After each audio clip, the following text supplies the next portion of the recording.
El arte de ser feliz, por Arthur Schopenhauer. 1851. Página 29 a 38. Regla número 1. Todos hemos nacido en Arcadia. Todos hemos nacido en Arcadia, es decir, entramos en el mundo llenos de aspiraciones a la felicidad y al goce y conservamos la insensata esperanza de realizarlas, hasta que el destino nos atrapa rudamente y nos muestra que nada es nuestro, sino que todo es suyo, puesto que no solo tiene un derecho indiscutible sobre todas nuestras posesiones, sino además sobre los brazos y las piernas, los ojos y las orejas, hasta sobre la nariz en medio de la cara. Luego viene la experiencia y nos enseña que la felicidad y el goce son puras quimeras que nos muestran una ilusión en las lejanías, mientras que el sufrimiento y el dolor son reales, que se manifiestan a sí mismos inmediatamente sin necesitar la ilusión y la esperanza. Si esta enseñanza trae frutos, entonces cesamos de buscar felicidad y goce y solo procuramos escapar en lo posible al dolor y al sufrimiento.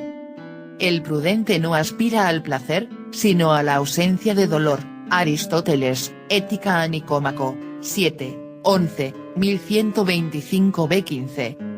Reconocemos que lo mejor que se puede encontrar en el mundo es un presente indoloro, tranquilo y soportable. Si lo alcanzamos, sabemos apreciarlo y nos guardamos mucho de estropearlo con un anhelo incesante de alegrías imaginarias o con angustiadas preocupaciones cara a un futuro siempre incierto que, por mucho que luchemos, no deja de estar en manos del destino.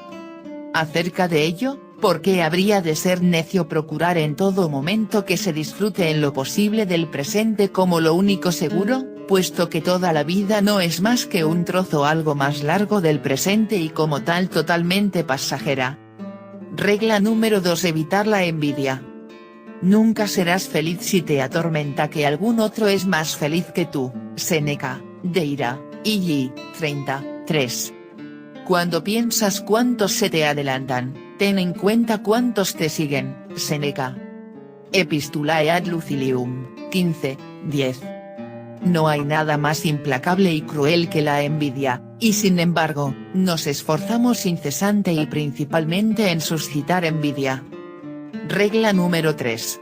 Carácter adquirido.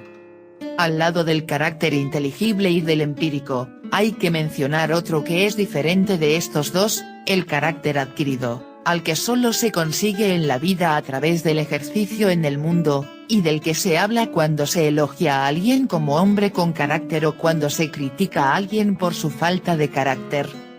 El carácter empírico. Se podría pensar que el carácter empírico, en tanto manifestación del inteligible, por ser invariable y, como todo fenómeno natural, consecuente en sí mismo, también en el ser humano debería mostrarse siempre igual a sí mismo y consecuente, y que no sería necesario que se adquiera artificialmente un carácter por medio de la experiencia y la reflexión. Pero no es así, y aunque siempre somos la misma persona, no siempre nos comprendemos a nosotros mismos en todo momento, sino que nos equivocamos con respecto a nosotros mismos hasta que hemos alcanzado en cierto grado el verdadero conocimiento de nosotros mismos. Siendo un mero impulso natural, el carácter empírico es en sí mismo irracional, es más, sus manifestaciones encima las perturba la razón, y lo hace tanto más cuanto mayor sea la sensatez y fuerza de pensamiento que posea una persona. Porque éstas siempre le muestran lo que le corresponde al ser humano en general en tanto carácter de toda la especie y lo que son las posibilidades de éste a partir de su volición y sus esfuerzos. Debido a este hecho le resulta más difícil comprender lo que él mismo, conforme a su individualidad, quiere y puede dentro de todo el conjunto de posibilidades. Dentro de sí mismo encuentra las predisposiciones para los más diversos esfuerzos y aspiraciones, pero sin experiencia no llega a ver con claridad el grado en que los mismos se encuentran en su individualidad, y aunque se decidiera solo por las tendencias que son adecuadas a su carácter, no deja de sentir, especialmente en determinados momentos y estados de ánimos, el estímulo para otras totalmente opuestas e irreconciliables con aquellas, a las que habrá que reprimir del todo si quiere dedicarse a las primeras sin sentirse perturbado. Porque así como nuestro camino físico sobre la Tierra siempre es tan solo una línea y no una superficie, si queremos asir y poseer una cosa, debemos dejar a diestra y siniestra incontables otras cosas y renunciar a ellas. Cuando no podemos decidirnos a hacerlo, sino que nos sentimos tentados de asir con las manos todo lo que nos apetece al pasar por delante, como los niños en las ferias, entonces se trata de la tendencia errónea de querer extender la línea de nuestra vida a una superficie, pues caminamos en zigzag, deambulamos sin rumbo como fuegos fatuos y no alcanzamos propósito alguno. Una fábula de León Tolstoy, relata lo siguiente. El mono y las arvejas. Un mono llevaba 2 puñados de arvejas en los puños cerrados. Una pequeña arveja cayó al suelo. Cuando el mono intentó levantarla, se le cayeron 20. Cuando trató de recoger las 20, se le cayeron todas. Entonces el mono perdió la paciencia, y desparramó las arvejas en toda dirección y salió corriendo.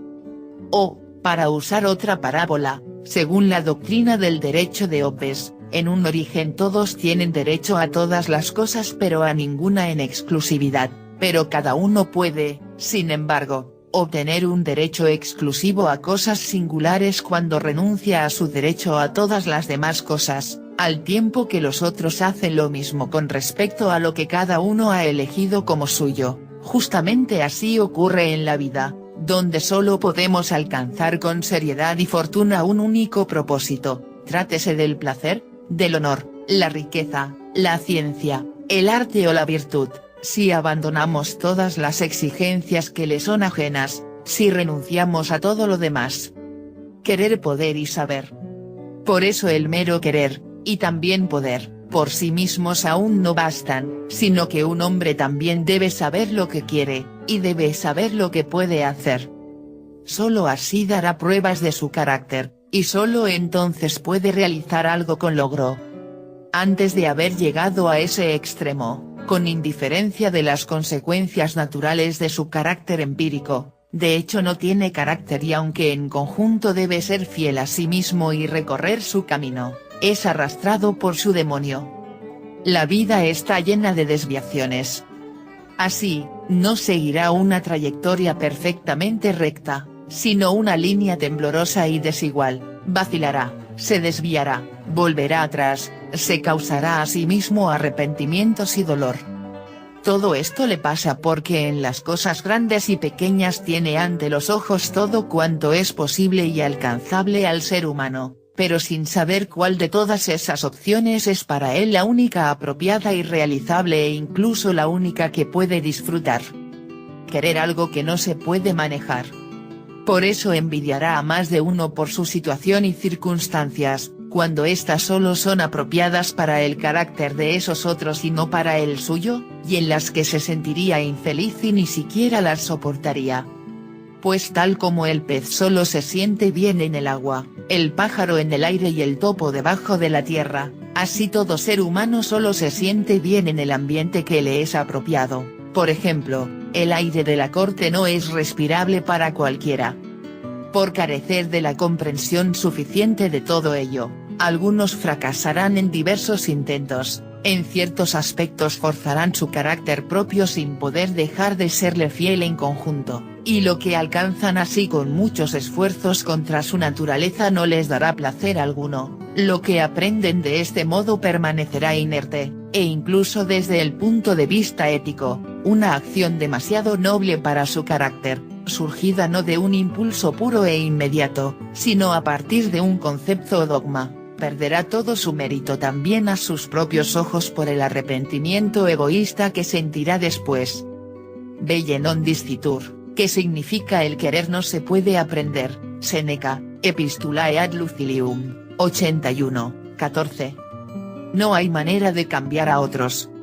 Solo la experiencia nos enseña cuán inquebrantable es el carácter ajeno, y antes de aprenderlo creemos puerilmente que nuestros argumentos razonables, nuestros ruegos y súplicas, nuestro ejemplo y nuestra generosidad pueden llevar a alguien a abandonar su manera de ser, cambiar su forma de actuar, distanciarse de su modo de pensar o incluso ampliar sus capacidades, y lo mismo nos ocurre con nosotros mismos.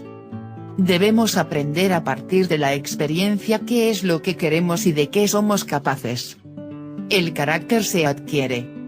Anteriormente no lo sabemos, carecemos de carácter y a menudo debemos sufrir duros golpes que, desde fuera, nos fuerzan a volver a nuestro propio camino. Pero cuando finalmente lo hemos aprendido, entonces hemos conseguido lo que la gente llama carácter, es decir, el carácter adquirido. Según lo dicho, no es otra cosa que un conocimiento lo más completo posible de la propia individualidad, es el conocimiento abstracto y por tanto preciso de las propiedades inamovibles del propio carácter empírico y de la medida y la tendencia de las propias capacidades mentales y físicas, o sea, del conjunto de capacidades y deficiencias de la propia individualidad. Esto nos pone en condiciones de desarrollar entonces de manera serena y metódica el papel que desempeña la propia persona. Esta, en sí misma, era invariable y antes la hemos dejado crecer de manera natural sin regla, pero, siguiendo conceptos firmes, podemos llenar las lagunas que el capricho o las flaquezas han causado en ella. Nuestra manera de actuar, de por sí ineludible a causa de nuestra naturaleza individual, ahora la hemos orientado según principios claramente conscientes a los que tenemos siempre presentes, de modo que la desenvolvemos tan pensadamente como si la hubiésemos aprendido, sin dejarnos confundir por la influencia pasajera de un estado de ánimo o la impresión del momento, sin sentirnos inhibidos por la amargura o la dulzura de un hecho singular que encontramos en nuestro camino, sin titubeos, vacilaciones ni gestos inconsecuentes. Si tiene carácter, usted decide. Ya no actuaremos como principiantes que ponderan, intentan, tantean, para ver lo que realmente quieren o pueden hacer, sino que lo sabemos de una vez por todas, de modo que, en cualquier elección, solo hemos de aplicar proposiciones generales a casos particulares y llegamos pronto a la decisión.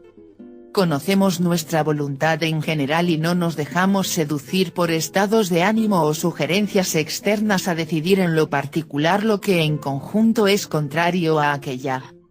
También conocemos la índole y la dimensión de nuestras capacidades y deficiencias, lo cual nos ahorrará muchos pesares. En efecto, no hay realmente otra manera de disfrutar que no sea el uso y la sensación de las propias fuerzas, y el mayor dolor nos causa la percepción de la carencia de fuerzas donde las necesitaríamos. Si para algo no tienes talento, reconócelo.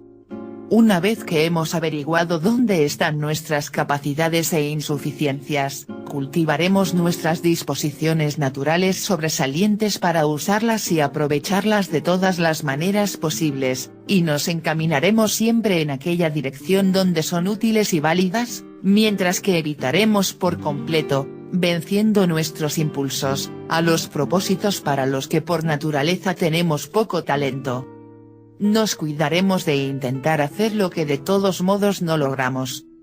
Solo quien ha conseguido esto será siempre con plena conciencia y del todo él mismo, y nunca se sentirá abandonado por sus fuerzas, puesto que siempre sabe lo que puede exigirse a sí mismo.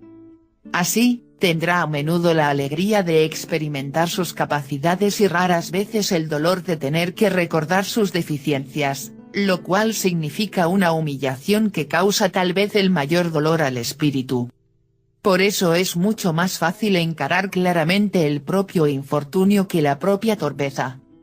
El deseo de convertir una debilidad en fortaleza. Cuando estamos totalmente familiarizados con nuestras capacidades y deficiencias, ya no intentaremos mostrar puntos fuertes que no tenemos, no jugaremos con moneda falsa, porque estos engaños finalmente fallarán su meta. Dado que todo el ser humano solo es la manifestación de su voluntad, no puede haber nada más erróneo que, partiendo de la reflexión, pretender ser alguien diferente del que se es, porque esto significa una contradicción directa de la voluntad consigo misma. Compararse con otros, es una tragedia. La imitación de características y peculiaridades ajenas es mucho más vergonzosa que vestir la ropa de otro, porque significa juzgarse a sí mismo como carente de valor. A este respecto, el conocimiento de la propia mentalidad y de todas las clases de capacidades personales y de sus límites variables es el camino más seguro para llegar a estar lo más satisfecho que se pueda de uno mismo. Porque tanto para las circunstancias interiores como para las exteriores es cierto que no hay otro consuelo eficaz que la plena certeza acerca de la necesidad ineludible. No te quejas de lo que te pasó, te quejas de no haberte prevenido. Un mal que nos ha afectado no nos atormenta tanto como pensar en las circunstancias que lo podrían haber evitado. Por eso, para tranquilizarnos no hay otro remedio mejor que el de considerar lo sucedido desde el punto de vista de la necesidad, desde el cual todos los accidentes se muestran como obra de un destino imperante, de modo que reconocemos el mal acaecido como inevitablemente producido por el conflicto entre circunstancias interiores y exteriores, o sea como fatalidad. Y, de hecho, solo seguimos lamentándonos mientras esperamos poder impresionar así a los demás, y seguimos enfurecidos mientras hacemos inusitados esfuerzos para mantenernos excitados. Pero tanto niños como adultos saben conformarse tan pronto que comprenden claramente que las cosas no tienen remedio. Dominando con fuerza el rencor guardado en el pecho. Homero, Ilíada, 18, v. 113. La resignación ha venido a mí. Nos parecemos a los elefantes capturados que durante muchos días siguen enfurecidos y agresivos, hasta que ven que es infructuoso y súbitamente ofrecen serenos su nuca al yugo, quedando domados para siempre. Somos como el rey David quien, mientras vivía su hijo, imploraba a Jehová sin cesar y se mostraba desesperado, pero tan pronto como el hijo murió, dejó de pensar en él. A esto se debe que muchas personas soportan con total indiferencia incontables males persistentes, como la deformidad, la pobreza, el nivel social bajo, la fealdad, un lugar de residencia desagradable, a tal punto que ya ni siquiera los sienten, cual heridas cicatrizadas, simplemente porque saben que nada se escapa a la necesidad interior o exterior que se pueda modificar. Los más felices, en cambio, no comprenden cómo algo así puede soportarse. Nada nos reconcilia más firmemente con la necesidad exterior e interior como su conocimiento preciso. Admitir que uno tiene limitantes.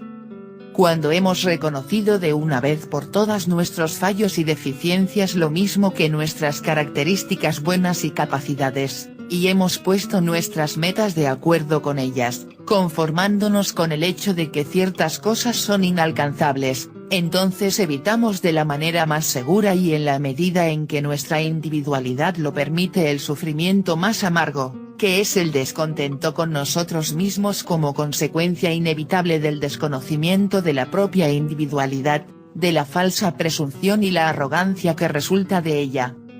Los capítulos amargos de la recomendación del conocimiento de sí mismo se pueden ilustrar excelentemente con este verso de Ovidio. El mejor libertador de aquel espíritu fue quien rompió las ligaduras que le ataban el pecho y dejó de sufrir de una vez por todas. Ovidio, Remedia Amoris, vv. 293-294. La voluntad está sometida a la necesidad.